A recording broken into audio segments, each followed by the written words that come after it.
Hello everyone, in this video I'm going to show you how to post more than 10 pictures on Instagram. Actually, it's very easy and quick, but you need to watch this video until the end so you won't skip any important steps. So first of all, you need to open your App Store application, and then at the bottom right click on the search icon, and then in the search bar you need to type Instagram. Then you need to find this application, here it is, and then you need to see if there are some new updates available. So if there are, you need to download them. After that you need to open your Instagram application, and then at the bottom of the screen you need to click on the plus button. Then in the middle of the screen on the right side you need to click on the little square icon, here it is, and then you need to choose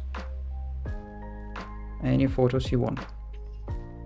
So as you can see, I can choose more than 10 pictures on Instagram. After that I can click on the next button at the bottom at the top right corner and then post these pictures. And that's all, and that's how to post more than 10 pictures on Instagram.